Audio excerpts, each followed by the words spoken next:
So, police night, my way of background about me, I was in Hong Kong 1979 when, just after Jimmy Carter and Deng Xiaoping normalized relations, UPI said, we need more young people out there. So we're going to tell old guy stories here, La Toad's stories. So I went out in January 1979. You were already in Hong Kong at that time. I had been in Hong Kong for 4 years. For 4 years. And Andy Nathan, where were you in 1979? Can't remember. We were all there. Columbia. But you obviously, I mean, the three of us have had these 40 years of experience, and Russell is a fresh face. We have Andy Nathan from Columbia, Russell Hsiao from the Global Taiwan Institute, and Richard Bernstein, who I knew in Beijing. He worked for Time there, and he went on to write many, many distinguished books, including The Coming Conflict with China, was 1997. So let's start with just setting the stage for where we think we are in U.S.-Chinese relations, because this has obviously dramatic bearing on Taiwan. As you see, this issue of The Economist is out. This kind of news media coverage is starting to China versus America, a dangerous rivalry. That clearly there's been a shift in the American and British media's tone of coverage. But I'll start with you, Richard. So we have tariffs, we have a trade war, maybe in everything that China sends to us. We have military incidents. We have arrests of Ministry of State Security officials in Brussels extradited to the United States for allegedly trying to steal GE secrets. We have a number of things happening across the board. What does it say to you about where we're headed in U.S.-Chinese relations? I'm not sure exactly where we're headed. I'm having enough trouble figuring out how we got to where we are. I mean, you mentioned 1979 and Deng Xiaoping's trip, and just think of how different the atmosphere was then. You know, the sense of barriers falling, and the two countries that had been rivals and enemies and isolated from each other for such a long time suddenly were having a kind of love fest. I remember Deng Xiaoping, the ultimate moment of Deng Xiaoping's trip when he came to the United States was when he went to a rodeo in Houston. He was there to go to the Space Center, of course, but at night they had a good old-fashioned Texas barbecue and a rodeo. And he put on a 10-gallon hat, and he rode in a stagecoach, and all the photographers were there taking his picture. And for a number of years, the relationship was basically pretty good. That sense of discovery and the sense of a dangerous rivalry evaporating. And then what happened was that China became a powerful country. And contrary to the predictions that were generally made for it, I can remember 1980 or 81 in Beijing when I was there for Time magazine.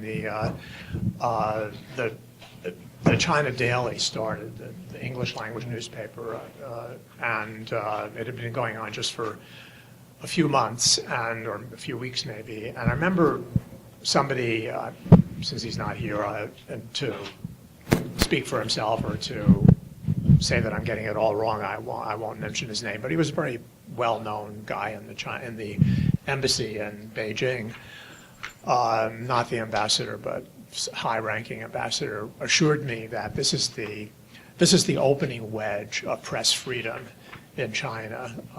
This is going to be a new experience they're going to hire all these foreign journalists to be editors, and they're going to be trying to appeal to a foreign audience, and that's going to open up Chinese journalism to a new era. And it didn't. Maybe it promised to for a while, and China was a little bit kind of on a razor's edge about whether it would fall over on a more liberal democratic side, or whether it was going to fall back to really what is China's 3,000-year-old tradition of authoritarianism. And it fell on the side of authoritarianism. And to me, that's, and it has it's one of its chief interests in the world, and one of the things that puts it into conflict with the United States is to make the world safe for authoritarianism and for authoritarians. I mean, one of the things that Xi Jinping has done is make, in famous document number 9, make advocacy of the very values that we Americans most cherish practically criminal offenses. They're trying to wipe out Western ideas. Western influence. Right. Historical nihilism is a euphemism for writing the truth about history. They don't want that on sensitive topics.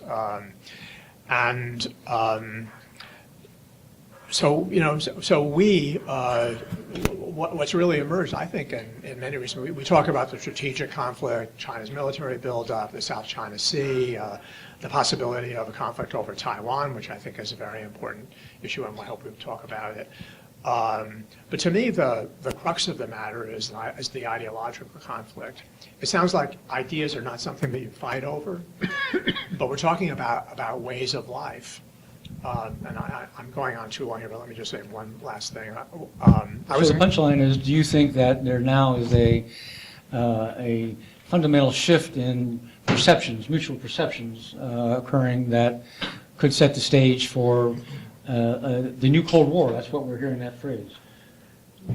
You know, it's not a shift in my perception. I mean, 20 years ago, I wrote the book, The Coming Conflict with China. So, I mean, I've sort of been anticipating this outcome for a long time. But I think, yes, for the public, there is a shift in the perception of China. It's now, you know, the Defense Department declares it to be the most important strategic rival of the United States, along with Russia. This wouldn't have happened. I don't know how many years ago, 10 years ago, or 12 years ago, or maybe even 5 years ago.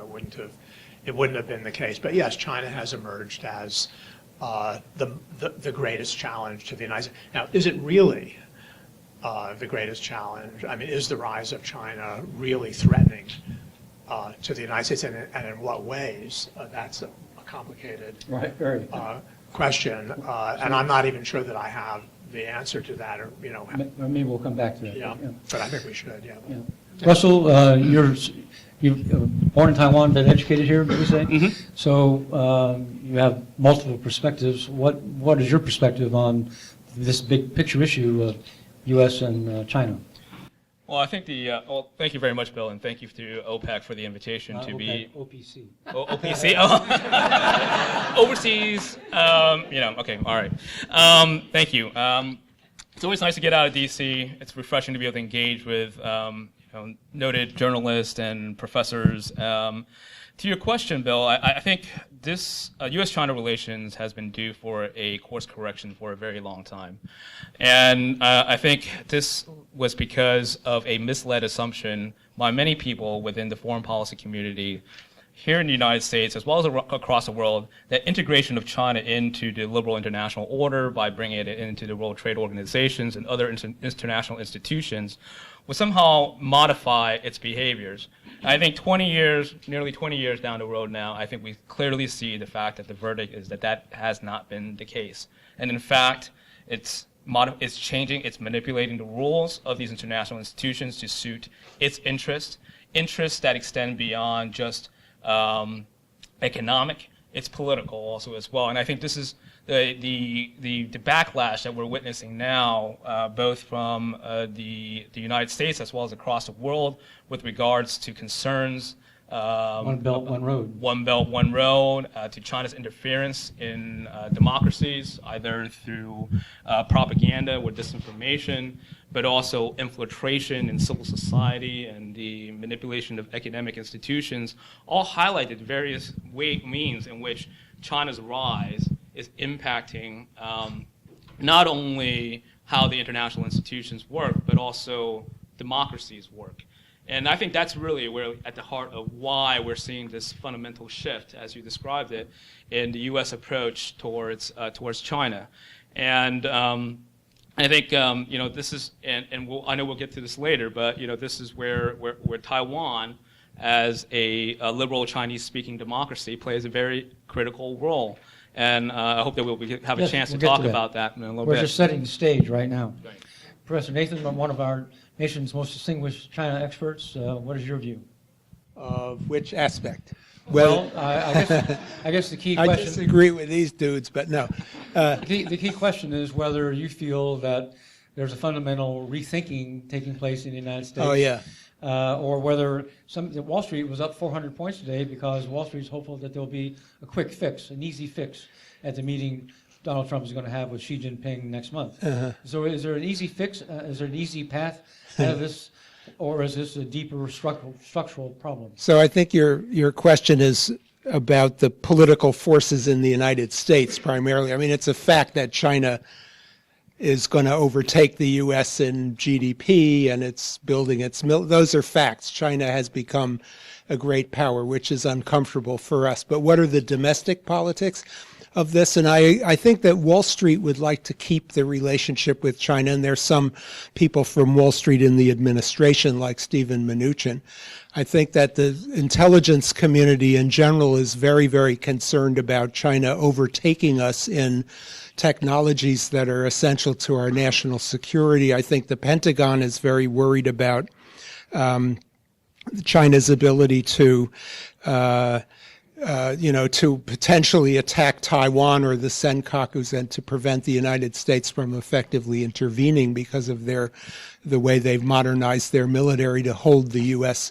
military forces off. The U.S. is depending on forward deployed airfields and ports and aircraft carriers that are now vulnerable to Chinese attack, and that may deter the U.S. Significant military progress, so their missiles could Yeah. reach our Yeah. ships. And I think a large part of the U.S. business community, the part that's competing with China on high tech, is authentically very angry about the loss of intellectual property to China. There's a certain group in the White House, Navarro, Lighthizer, Pence, and one doesn't really know what Trump thinks, or whether he has a strategy. But so I think that I don't know that the broad public, in terms of public opinion polling, is really awakened to the way that it did with the Soviet Union, with the idea that there's a horrible threat. I'm not sure that the public is there, but I think that in the policy community, there are a lot of powerful forces that do feel that China is behaving in a way that poses a threat, and they want to, but they don't really have a good strategy to make China stop doing what it's doing. And on the part of Trump, I think he may possibly just be interested in the trade deficit as such, which is a thing that you cannot fix and which is not a strategy. And I think there are people like Bannon who are basically interested in scaring the voters so that the voters will vote on the right-hand side of the ballot instead of on the left-hand side. So I think there are a lot of forces operating, but that most of those forces in the U.S. political system do view China as, along with Russia or even ahead of Russia in some cases, the primary strategic threat. And the national security strategy of the United States, an official document published last year, said that. And for many years, that document identified terrorism as the primary threat. And now it's Russia and China put together. But I think for many of these policymakers, those threats are different anyway, let's put it that way. So you don't see an easy fix. This is we're headed into a deep reevaluation. I think there could be an easy fix for the tariffs. The Chinese offered Trump $90 billion. They would buy $90 billion worth of soybeans. And Trump said, I want more. You guys are not softened up enough. So if Xi Jinping comes around and says, I'll take 120 billion pounds of, we're going to eat beans. We're all going to eat beans for the next, and he doesn't have to actually buy them. He only has to let Trump stand up and say, I beat Xi Jinping. Right. That could solve the tariffs, but the tariffs don't solve anything Right. at all. They don't even solve the trade deficit. Yeah. If I could, Bill, just at one point, and I think it would be wrong to sort of see this simply as a Trump phenomenon. I think it's wider than that. I think that we have to look both in the Obama administration, where there was the pivot and strategic pivot and rebalance to Asia. That was despite people saying that it's not about China. It was really about China. Right. And I think that course correction began during the Obama administration. One could quibble with whether or not it was adequately resourced under that administration, given sequestration and other matters. But this extends beyond the Trump administration. I think this is more fundamental. It's bipartisan, and I think there's a lot of room for this to continue to grow. Well, let's assume that there's at least the possibility that there is a rift in a deep part of the relationship, maybe not the complete relationship. Maybe Donald Trump would be happy with $120 billion of soybeans. But what does this mean to Taiwan? Taiwan is under the military and diplomatic protection of the United States, essentially. In a situation where relations are destabilized between the United States and Russia, United States and China. Is that good or bad for Taiwan? On one hand, you could argue Taiwan has a clearer commitment from the United States, but on the other hand, you could say that China has fewer constraints. It has fewer limitations on what it might do. Yeah, and let's not forget that Taiwan itself is also an active agent in this. And Taiwan has certainly over the last 3 or 4 years since the election of Tsai Ing-wen has moved more towards separateness, cultural separateness,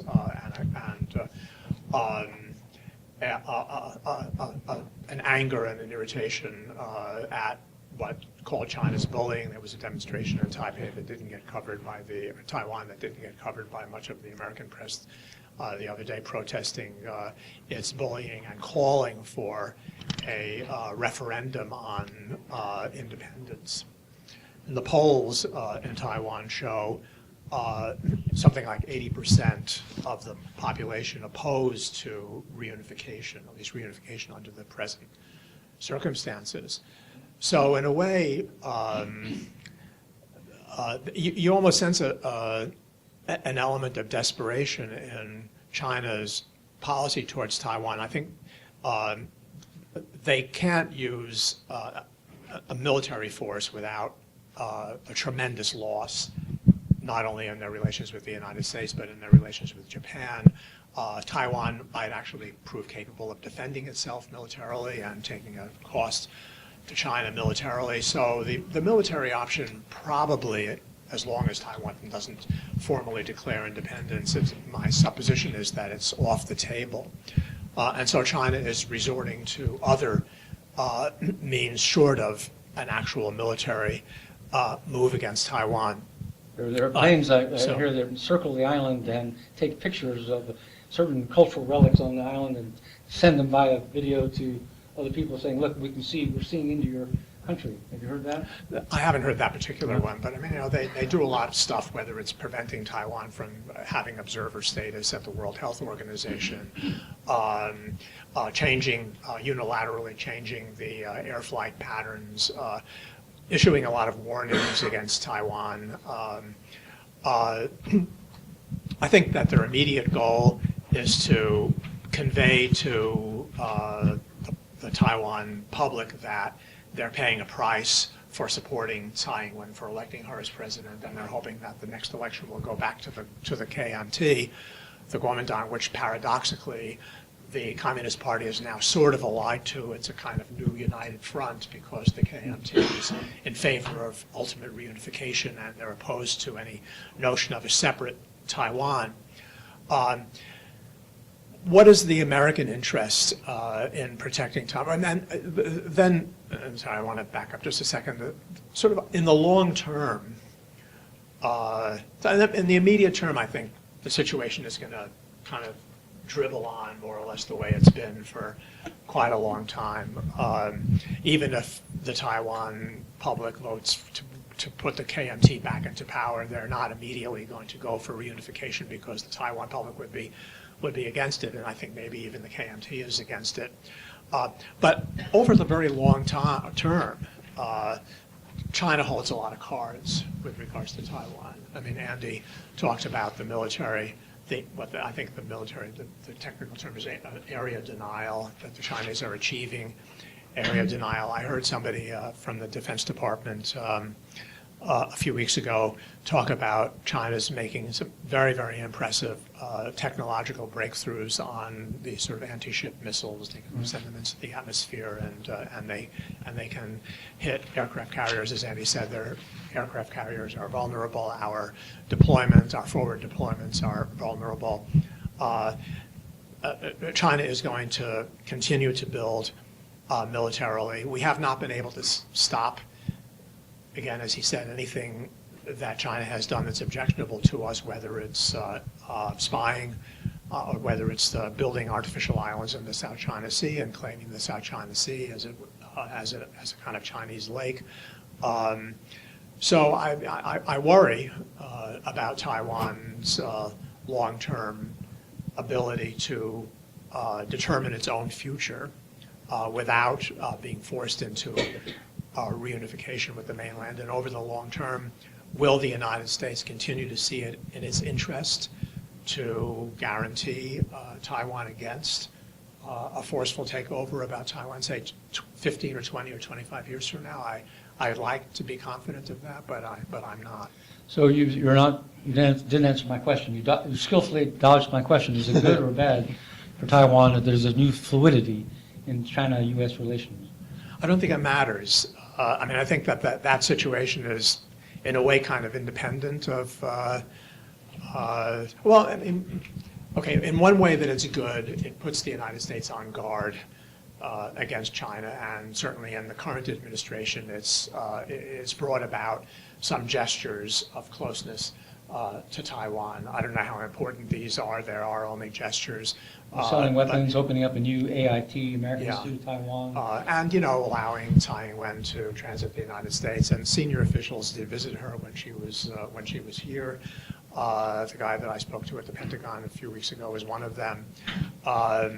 So, yeah, I mean, in that sense, the awareness of China, the identification of China as the strategic threat to the United States has put us on guard against the possibility of a takeover from Taiwan. I mean, it would be a tremendous strategic victory for China to take over Taiwan. It would establish China once and for all as the hegemonic power in East Asia. As long as it's not able to take Taiwan and Taiwan remains sort of independent, then China is not the hegemon of Asia because it doesn't have its way on Taiwan. But again, in the long term, I don't think that these ups and downs in Chinese-American relations are, maybe I'm wrong about this, but I don't see how it changes very much the fundamental situation of China and Taiwan. China does not recognize, and historically never has recognized, the notion of the consent of the governed.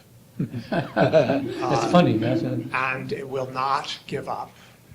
No political leader on China can give up the great goal of the reunification of the country, and that means taking over Taiwan. So this is a permanent feature of China, and I think unless China miraculously turns a corner and becomes a liberal democracy that Taiwan can feel comfortable with, I don't imagine in the foreseeable future that there's going to be a willingness on the part of a majority in Taiwan to accept reunification. Even a kind of one country, two systems sort of reunification. No, I don't think that they're going it's not working for Hong to Kong, buy that, and that's not going to change. Right. I don't. Okay, Russell, is it good or bad for Taiwan that there is this fluidity in U.S.-Chinese relations? We don't know exactly where it's headed, but clearly there is fluidity, there's change. Yeah, but before I answer that question, though, I just want to quibble a little bit with Richard's characterization of the Tsai administration as sort of pushing towards greater separateness. I don't think that it's moving towards greater separateness. And as a matter of fact, I think the policies undertaken by her administration has been recognized pretty widely, both I think outside in academic circles as well as from policy statements made by U.S. government officials, that they've been pragmatic, they've been measured.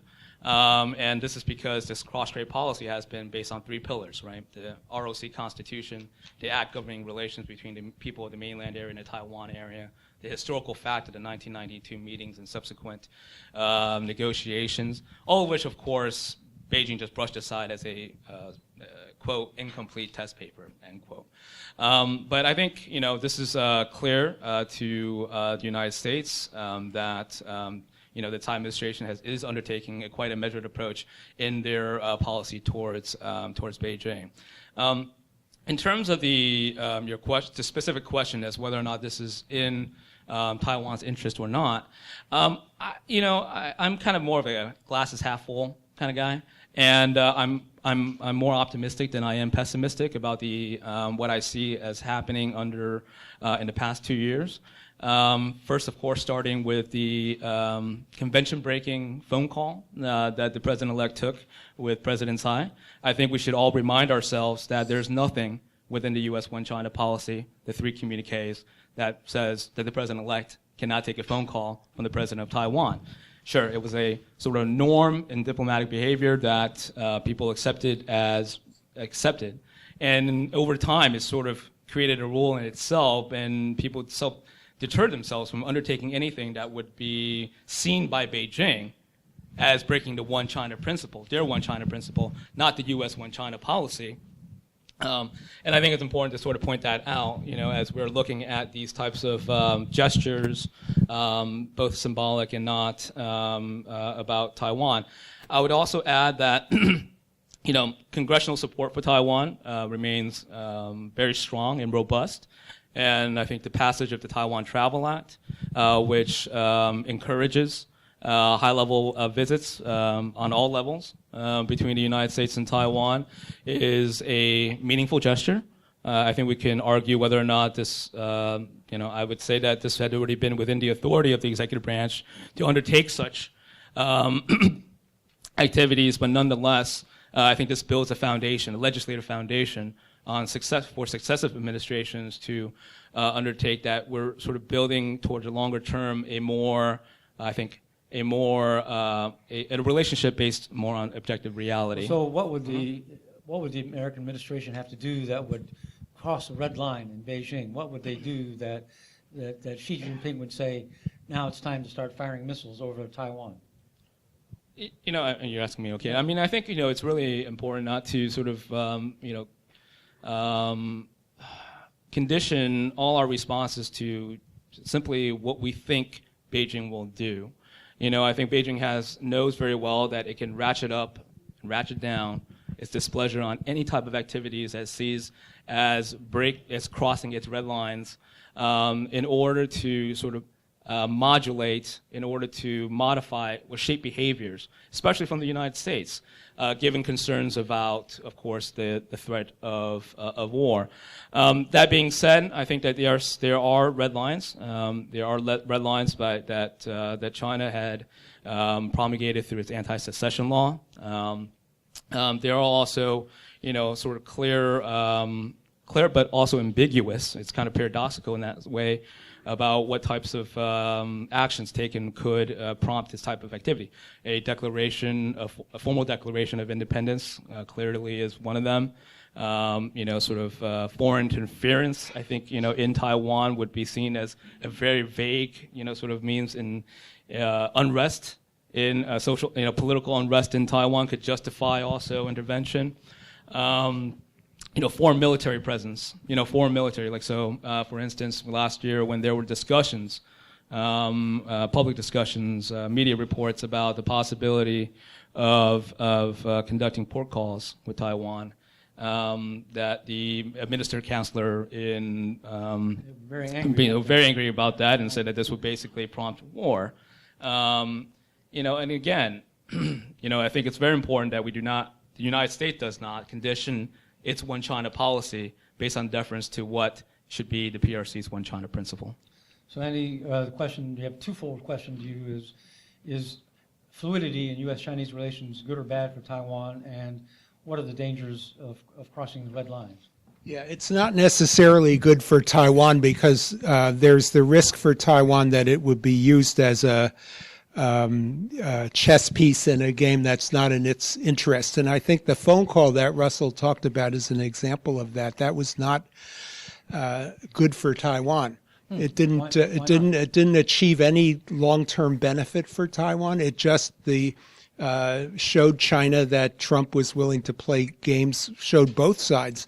Trump was willing to use Taiwan to rattle the mainland, and then when Xi Jinping refused to take a phone call from Trump until he re-articulated the one China policy of the United States, Trump eventually did so because he had a bigger game to play. It had to do with North Korea and other issues that he had with China. So, as Russell says, Tsai Ing-wen's policy has been very, very careful to maintain the status quo, basically, to boil down the different pillars that you stated. And China has a lot of things they can do, again, Russell said, before they start firing weapons. It's not a question of crossing a red line and they launch a war. They can, we've already seen them take away how many, 2 or 3 of Taiwan's diplomatic partners, and then there's other ones they can still take. They can step up the military pressure. They have a tremendous number of economic levers that they can exercise over Taiwan, and they can just make life hard. Tsai Ing-wen is trying to stay afloat over there economically and diplomatically, and they can just tighten and tighten and tighten. And so if the more that they see, so the U.S. position for a long time has been, we do not contest, this is the Shanghai communique, that there is one China. Right. And if the U.S. strays off, if China believes that the United States is abandoning or softening that position as a way of containing China, which is what they think is happening, the new Cold War that you alluded to, that's China's view of what the U.S. is doing. That's, is that the U.S. wants, that now we're almost ready to overtake the U.S. and they want to push us back into the box. Right. And if Taiwan is viewed as and would be a part of that strategy, that's not good for Taiwan. So surely put yourself in the hat of not Deng Xiaoping, of Xi Jinping. Certainly any loss of life, any destruction fired by weapons would be catastrophic in terms of the impact on the impact of Taiwan's 1 million Taiwanese on the mainland. Japan, certainly the economic relations would suffer. American economic relations would suffer. That any use of force would be devastating, would it not be, for China's economic goals? No, it depends on the scenario of that war, but it would also be catastrophic on the other side if China doesn't defend its, as Richard said, permanent, claim. It's not going to give up that claim. So if it feels, and Russell alluded to the anti-secession law of 2015, so I think China's position is, we don't want to use force. It's very expensive and costly, as you said. But, war, how many wars are there all the time? Are they costly? Yes. Do they happen? Absolutely. If I may just quibble a bit on that, and I think you raise a great point, Bill. I think that the cost is exceedingly high, and I think really what all the efforts in terms of policies undertaken by the United States and Taiwan should really be saying that to make Xi Jinping think today is not the day, right? Today is not the day that they could invade on Taiwan, and I think that because the costs are incredibly high, the fact that that there is a longer term in play. There's often talks about a timeline in the analytical community about whether or not there's a timeline for unification with Taiwan. I'm of the school of thought that we are starting to see the vague timelines sort of hashed out, especially with the 19th Party Congress and the laying out of the 2049 as the goal of the great rejuvenation of the Chinese nation. And I think that it's no secret that the unification of Taiwan is essential for that goal of the great rejuvenation of the Chinese nation. So what we're looking at, in my view, is as a timeline between 2035 and 2049 as potentially that era where where China's military is going to be is aimed to grow to a overwhelming advantage. To a greater advantage.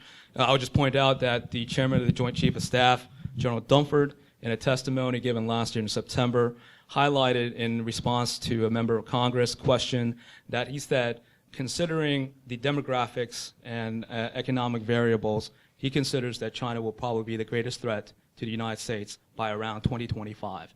And so, I think we're starting to see the sort of, if you look at the mid and long-term challenges, we need to start, planning for those eventualities. So it's a very long-term game. We're talking about decades here before something might pop.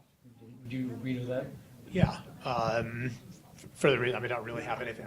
I think I agree with what's been said. I want to quibble a little bit with the quibble, if I may, just and that is, you're right that that Tsai Ing-wen has been very, very minor. I've written articles about that actually, because she has not much choice. I mean, she's been intimidated by, or maybe not intimidated is not the right word, but she's facing a reality.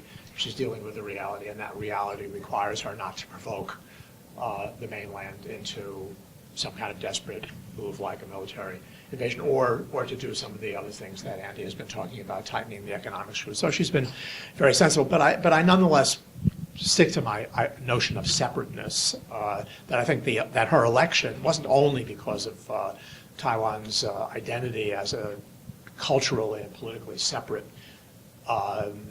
nation with all the attributes of sovereignty from the mainland. There were economic issues. The KMT was tired out. But, there was also the Sunflower Movement and nervousness on Taiwan, especially among young people, about ceding too much power and influence on Taiwan.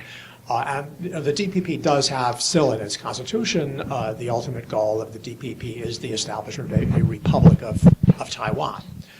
So independence for Taiwan is actually written into the constitution of the ruling party, if I'm not mistaken, unless that's changed. So, symbolically, at the very least, the election of Tsai Ing-wen and the takeover of power by the DPP, which 30 years ago was an illegal party, is a gesture towards a separate Taiwan and towards an unwillingness to become part of this other place called mainland China. It's a kind of one China, one Taiwan idea. Okay, now what was your question? What was your quibble? You're rubbing with the quibble. No, I mean, the Right. quibble was whether Tsai Ing-wen Yeah. has been conservative or Yeah, or but there's aggressive. no quibble about, you're absolutely right about the policy. I mean, and the timeline that you lay out is, there's obviously an ominous element. Again, it makes sense. I haven't thought about it, but it makes sense that there would be such a timeline. In 10 years from now, what will the Chinese military budget be? What will its capabilities be? What will its navy be like? And perhaps most importantly, from our standpoint, what will the perceived interest be for the United States to continue to be the guarantor of Taiwan?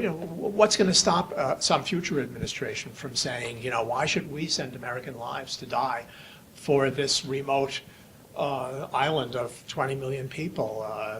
Do we want to get into a war with a great power like China over a place that we ourselves acknowledge as their territory?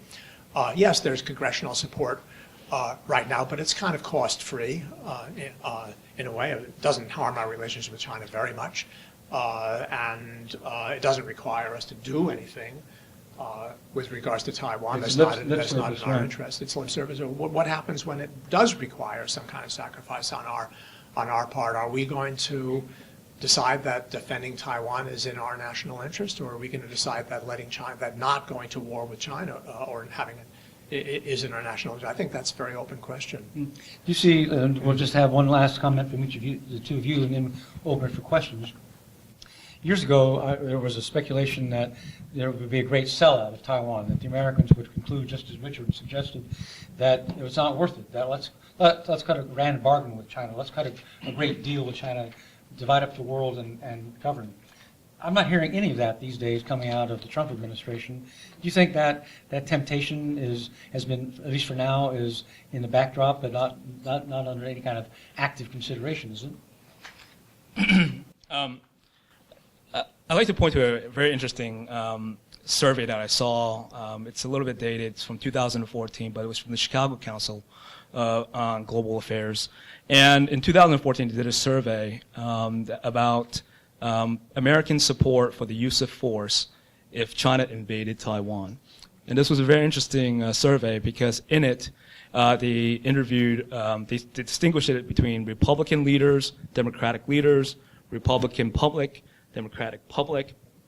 And for the leaders, when asked this question, over 50% said that the United States should use force, if China invaded Taiwan. The public was closer to around 25%. So there's a disconnect between, the willingness to defend Taiwan. I think that has changed. I don't know. I don't have the data for that in terms of what currently, where those data points stands. But part of the public's understanding about Taiwan, unfortunately, I still get questions every now and then when I talk about Taiwan, and people say, "Oh, I love pad thai," and I'm like, "No, that's a different place," that. And not as good to eat. Not as good, right? Exactly. You have much better food in Taiwan. But I think that given the past 2 years and events that have transpired. Hopefully that is going to slowly translate to greater public understanding about Taiwan, this thriving democracy off the coast of China, and that people understand that the importance of Taiwan stands not only for its democratic values, but also because it's the 10th largest trading partner of the United States, much larger than a lot of other economies throughout the region and across the world, and there are, of course, strategic importance of Taiwan, especially if we put it in the context of this great power competition between the rise of revisionist authoritarian states like China and Russia, and the place of Taiwan within the first Charlie chain as a thriving democracy in the Indo-Pacific now. I think really just underscores and raises that value all the more. So I'm optimistic over time that the value of Taiwan will increase to not only American leaders but the American public, and I think that's why it's reflected to any notion of the abandonment of Taiwan is not getting or we're not getting much currency in today's debate than before. Great. Mm-hmm. Andrew, being a professor, give us the wrap up, and what do you see? I'm going to give you a bunch of quibbles. May I? So it'll be a wrap up, I suppose, as well. So, American strategy is very unstable in many respects. I would agree with you that the idea of a G2, a condominium in Asia, is not fashionable now, and the people who believe in it are not talking. Right. I don't think they've disappeared. And I think in a future presidency or in a future Trump waking up and having something different for breakfast kind of a thing, the idea could come that Russia is challenging us more so, and we need to separate China from Russia and stabilize the Asian front and and stuff like that. So you don't know. That's one thing I'd like to say. And in addition, Russell correctly points to a long time horizon for this issue. It's quite possible. We saw Abe go to Beijing last week or earlier this week. The Japanese, there are a lot of actors on this chessboard, a lot of agents. Richard said Taiwan is an agent, but so is everybody else. The Philippines, they recalculated where they could also switch back where their interests lie. And the Japanese, Trump has done a lot to destabilize the U.S.-Japan alliance, and the Japanese have to consider their security. Now, if the U.S. tries to conduct a war over the Taiwan Strait without access, without the Japanese allowing us to use, and they have the right to forbid it, our forces in Okinawa and in Yokosuka and so forth, and we have to fight that war from Guam, 2,000 miles away, and with aircraft carriers. The calculus that Richard mentioned, and this is down the road, and perhaps with a diminished Navy and so forth, if we continue to run these huge budget deficits. So things change. Right. So as time goes by, if things continue to be mismanaged, the military option for it's not so much the public opinion on the Chicago poll, it's that option disappears. The U.S. doesn't even have a military, I'm saying down the road, potentially, strategy for dealing with, and then the war that you're worried about will be a lot less costly for the Chinese. And diplomatically, I think you were suggesting that if China launches a war, everybody will be like, oh, bad boy. No, I'm sorry. World politics doesn't work that way. The one who launches a war and wins that war, the one who murders Khashoggi in their consulate, etc., and has money, everybody forgives that person. Forgets about it. What? You agree? You don't quibble? Forgets about it. Alan Yeah. Alan Dodds-Frank was on the board of the OPC, longtime journalist. Yep. You're all talking about conventional warfare, but it strikes me that it's inconceivable that China hasn't completely hacked Taiwan, and that the idea that you need warships and missiles is Hacked the computer systems. completely Right. antiquated. Right. I mean, I can't imagine a scene, especially if That's moving his down fault. a decade, He asked about it. that there would ever be a shot fired. I mean, considering all the hacking the Chinese have done in the United States and the Russians have done in the United States, why would they have forgotten Taiwan? I mean, they Well- might, Bill's talking about them showing pictures of monuments to social media to the citizens. Right. Who knows what they've already rigged up? So how does that work? How do you get control over Taiwan by hacking it? You turn off the lights in the prime minister's house or the president's house every 5 minutes for a day and say, hey, you want us to do that for the whole But country? you still need troops to go across the No, you don't. strait. You just need to turn out the lights. Okay. Welcome to Puerto Rico. I think you raised an important point, which is cyber resiliency and the need for cyber cooperation in this digital age. And and Taiwan is really at the front line of China's cyber offensive, and it's not just targeting Taiwan; it's targeting the United States, it's targeting the international community. And yes, Taiwan's networks have been known to be have been penetrated by the Chinese cyber hackers. But this is an issue that I think increasingly Taiwan's government, as well as its private sector, are becoming more aware of, and that there is they just established a new cyber command recently in the past year. And also, there has been efforts to try to cultivate a new generation of, cyber warriors. All of this in terms of ensuring that if there's greater cooperation between Taiwan and the international community, Taiwan really is sort of like a bellwether of sort, in terms of China's cyber activities. And the more that there can be greater information sharing in this, I think Taiwan stands to benefit, but also the international community stands to benefit for that. So I thank you for raising that point, and it is an issue. And I've been in conversations both with, from defense industry's perspective, looking at this in terms of looking at how do you strengthen cooperation and not have, sensitive blueprints, be exposed. That there are protocols and procedures in place that can create a firewall that will help to ensure that those type of information do not get leaked. The human aspects of it, of course, is another problem, right? But I think that's probably saved for another discussion. There must be a really serious espionage battle going on. Yes, sir, right here, this gentleman. Just briefly to add on, I don't think the Chinese... Would you identify yourself? Albert Golson, member of the Right. Overseas Press Club. Right. Just as what you were saying, that China really doesn't have to fire a shot, whether it be cyber attacks or multiple economic levers. Most people forget the last time China was in a war was in 1979, a war dispute with the North Vietnamese, and they got a bloody nose. The United States would have been in a perpetual war footing for forever. So I think that's the last thing China would like to do. My question is, to what extent do you think the Chinese leadership is pretty much kind of dragging their feet, kind of waiting until the presidential elections here in 2020? Do they believe that that could be a pivotal point in U.S.-China relations, how that might, change as far as relations, collaboration, et cetera, is concerned on trade and a number of other issues, including Taiwan? Do you have opinion on that, Richard? I really don't. Maybe one of the other guys. You have an opinion? I have an opinion anyway.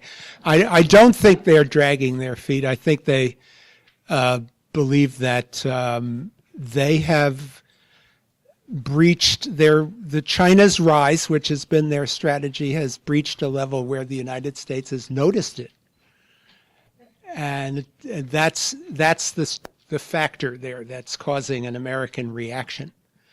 And so if Hillary had been elected, that would have been even worse for them, in their opinion.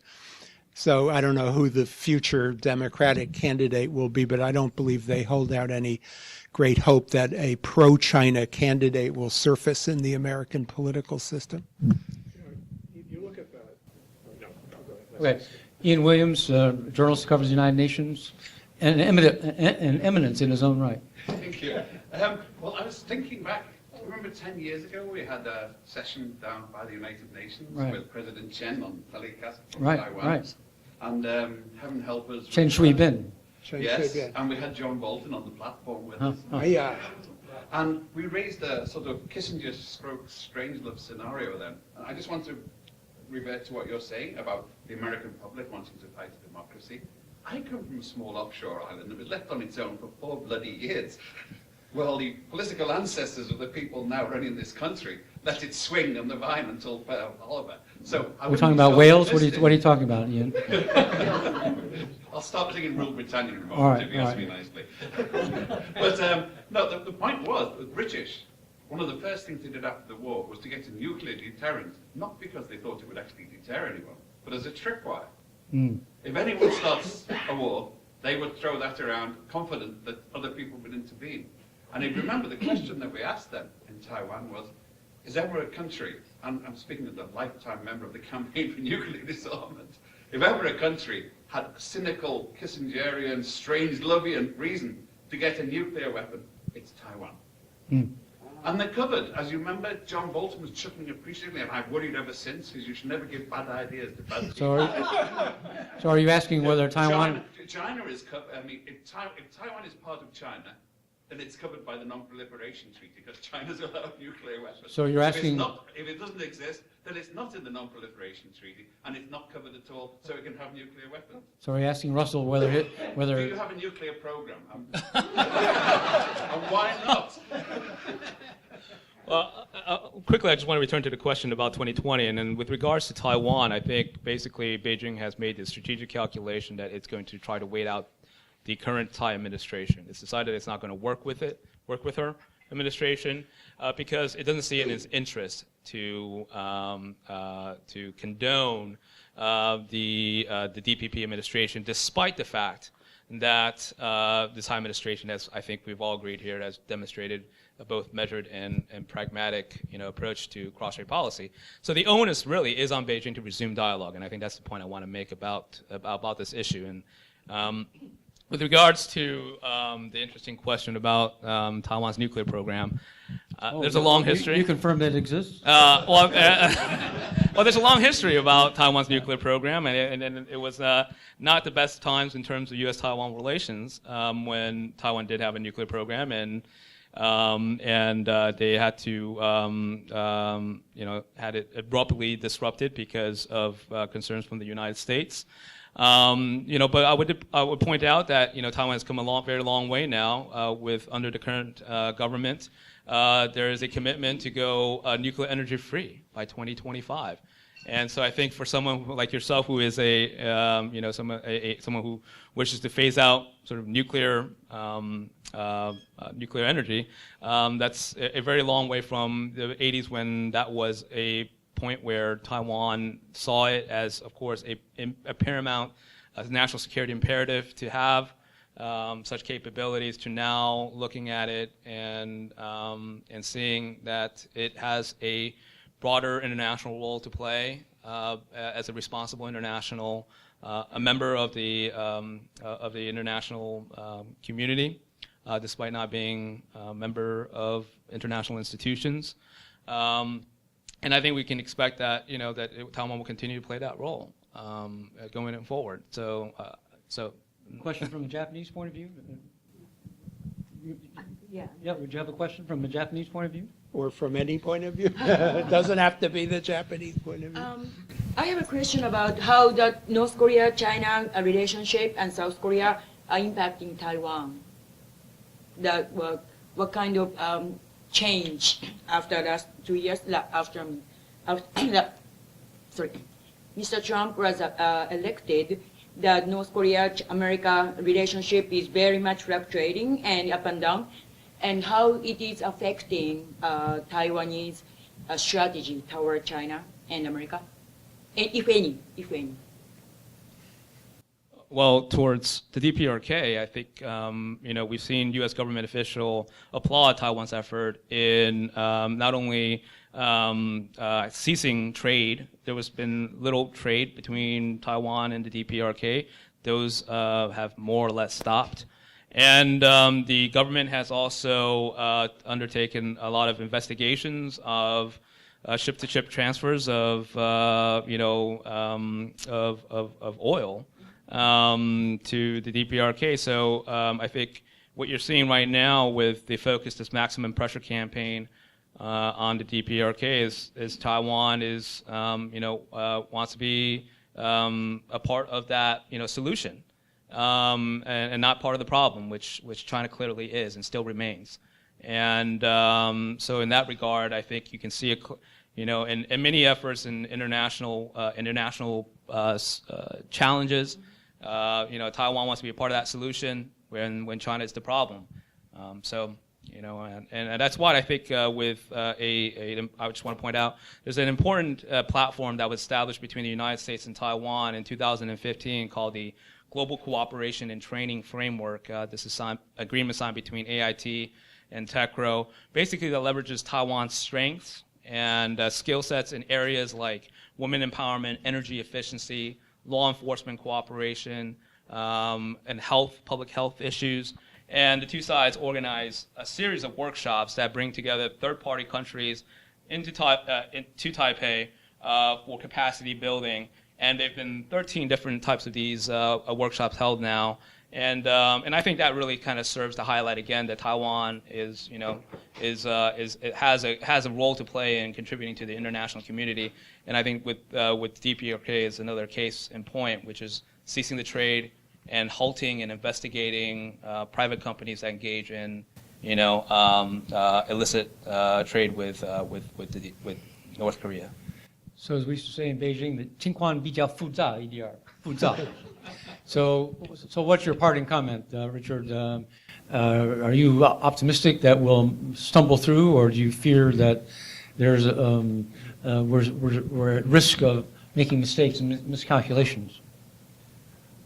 I'm not sure that, for me, the worry isn't so much mistakes and miscalculations, but kind of the sort of medium-term trend. I mean, look what's happened in the last few years alone.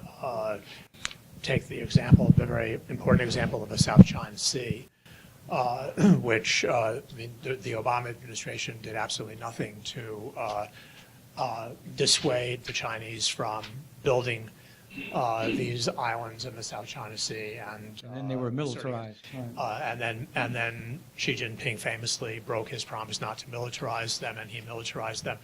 Again, it goes back to what Andy said about the United States not having any effective way of stopping the Chinese from doing what we don't want them to be doing. Part of the picture is that they will have, how many nuclear missiles do they have? ICBMs, and something more than 200, I think, is the number. So that's also a very powerful deterrent. If we're not able to stop China now, how are we going to stop China from carrying out its ambitions 10, 15, 20 years from now, when it's more powerful and when the cost to the United States of carrying out, of containing China, stopping China will be greater. So, I'm just a simple newspaper reporter. I don't very good at predicting the future. Right. Well, it's extraordinarily complex. I think. But I'm not. I certainly think, and China also, of course, faces serious problems of its own. People, there's all kinds of stuff you can read in the newspapers about China's coming economic collapse. Whether that's going to happen or not, I don't know. But I think it's fair to assume that over the next 25 years, China is going to remain a great power, and it's probably going to be more powerful and more influential and more militarily capable and more economically influential than it is now. It's going to continue to throw its weight around the world by supporting authoritarians.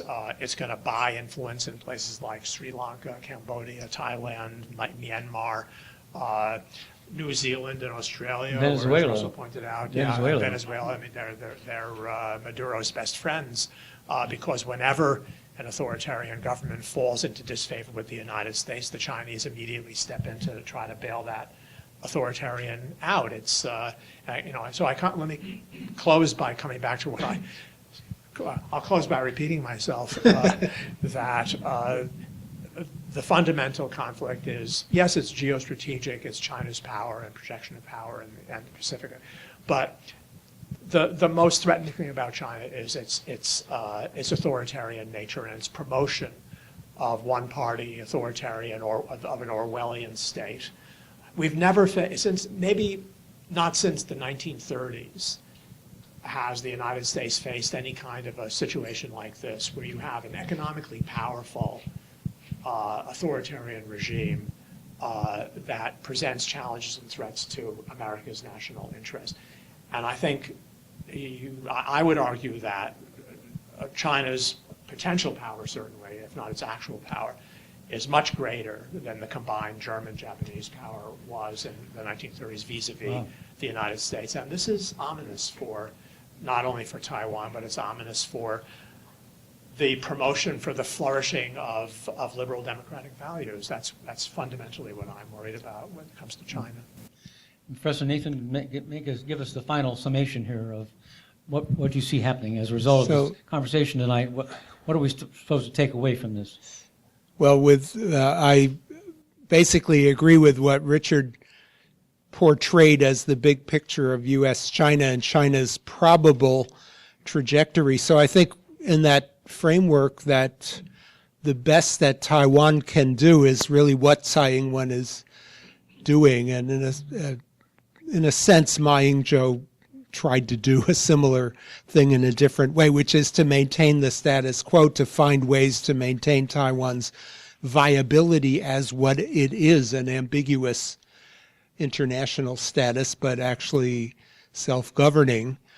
And that does mean not provoking a crisis. A crisis may happen, but it wouldn't be in Taiwan's interest to provoke it, including by starting a nuclear program, which would immediately be known, as Russell, as you point out, to the Chinese and to the Americans. And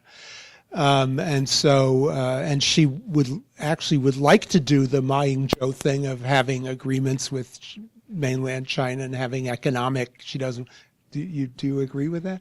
I mean, it looked like he was going to quibble again. I don't know, but I mean, so viability of Taiwan lies in non-provocation of a crisis that, so they don't start that crisis. So I would make that takeaway. Thank you very much, everybody, for coming, and appreciate our panelists' expert commentary.